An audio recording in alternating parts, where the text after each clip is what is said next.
কিন্তু শাওচি রান্না করতে পারে না। রান্না করতে গিয়ে সে আগুন ধরিয়ে ফেলে। তখন ফাং এসে তার শার্ট দিয়ে আগুন নেভায়। আর খালি গায়ে শাওচি ফাংকে দেখে পুরোই পাগল হয়ে যায়। সে ফাংয়ের বুকে হাত রাখে আর তখন বুঝতে পারে সে আসলে ফাংকে এতদিন ধরে খুঁজে বেড়াচ্ছে।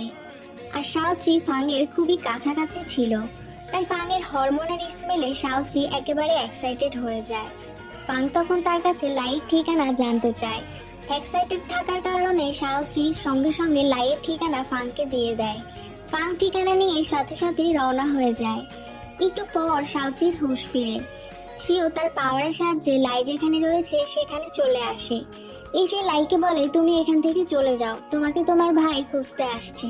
কিন্তু লাই বলে, কোনো সমস্যা নেই, এখানকার লোকেরা আমার আন্ডারে কাজ করে, ভাইয়া আসলে তারা আমাকে আগে থেকেই জানিয়ে দেবে।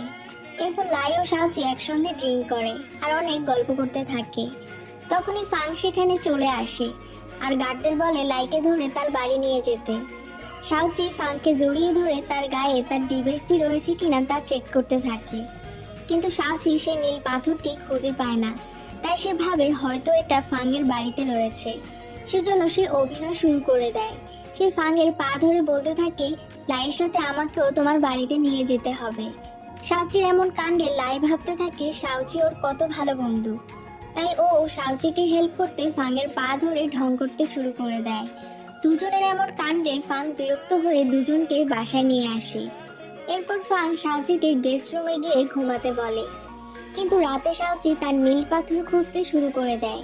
খুঁজতে খুঁজতে ও ফাংয়ের বাথরুমের সামনে চলে আসে আর ফাংকে খালি গায়ে গোসল করতে দেখে আবারও শাওচি পাগল হয়ে যায়।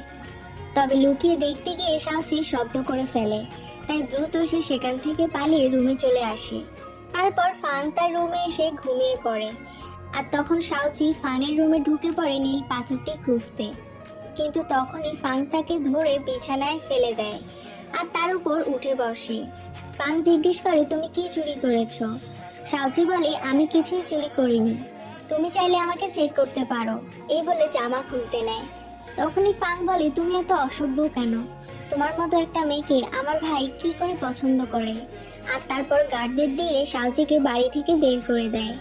সকালে উঠে লাই শাওচিকে না পেয়ে ভাইয়ের ওপর রাগ দেখাতে থাকে। আর তারপর আমাদেরকে ফাংয়ের সৎমা অর্থাৎ লাইয়ের মাকে দেখানো হয়, যে তার ভাইকে বলে, আমি চাই না ফাং কোম্পানির মালিক হোক, যে করে হোক ফাংকে সরিয়ে আমার ছেলে লাইকে কোম্পানির সিইও বানাতে হবে। তখন তার ভাই তাকে জানায় ফাংয়ের অ্যামনেশিয়া রয়েছে, তবে এর জন্য আমাদের প্রমাণ জোগাড় করতে হবে। তখন ফাংয়ের সৎমা জিয়ান নামের একটি মেয়েকে নিয়ে আসে, যাতে ফাং জিয়ানের সাথে প্রেম করাতে ব্যস্ত থাকে আর সেই সুযোগে তারা ফাংয়ের বিরুদ্ধে প্রমাণ জোগাড় করবে। অন্যদিকে চাই শাওচিকে একটি এগ্রিমেন্ট পেপার দেখিয়ে বলে, ফাং অনেক ধনী ও অনেক বড় কোম্পানির সিইও, যদি ও এই পেপারে সাইন করে তাহলে ওর সব স্টাফরা আমাদের রেস্টুরেন্ট থেকে খাবার খাবে, তাহলে আমাদের অনেক লাভ হবে। তাই শাওচি ফাংয়ের অফিসে চলে আসে।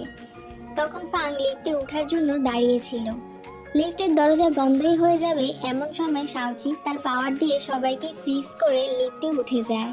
ফাং সবটাই দেখতে পায়, কিন্তু সে মনে করে এটা হয়তো তার হ্যালুসিনেশন। এরপর শাওচি ফাংয়ের রুমে এসে প্রথমে এগ্রিমেন্ট পেপারটি ফাংয়ের টেবিলে রেখে দেয় আর তারপর তার নীল পাথরটি খুঁজতে থাকে।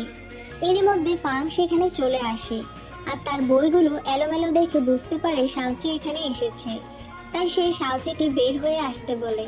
তখন শাওচি পেছন থেকে এসে ফাংয়ের হাত বেঁধে ফেলে আর তাকে তার পাথরটির ব্যাপারে জিজ্ঞেস করে। তখন ফাং জানায় পাথরের ব্যাপারে সে কিছুই জানে না। শাওচি রেগে গিয়ে বলে, সেদিন অ্যাক্সিডেন্টের হাত থেকে তোমাকে বাঁচানোই উচিত হয়নি। অ্যাক্সিডেন্টের কথা শুনে ফাং বেশ অবাক হয়। এমন সময় কারো আসার আওয়াজ শুনতে পেয়ে ফাং শাওচিকে তার টেবিলের নিচে লুকিয়ে রাখে। তো একটু পর ফাংয়ের সৎমামা এসে তাকে বলে, আমাদের চেয়ারম্যানের মেয়ে জিয়ান তোমার সাথে দেখা করতে এসেছে। কিন্তু ফাং বলে, আজ আমার শরীর ভালো না, তাই আমি দেখা করতে পারবো না। ফাংয়ের সৎমামা চলে যাবার পর শাওচি ফাংকে বকাঝকা করে রাগ দেখিয়ে সেখান থেকে চলে যায়। এদিকে ফাংয়ের সৎমামা এসে জিয়ানকে বলে, আজ ফাং দেখা করতে পারবে না।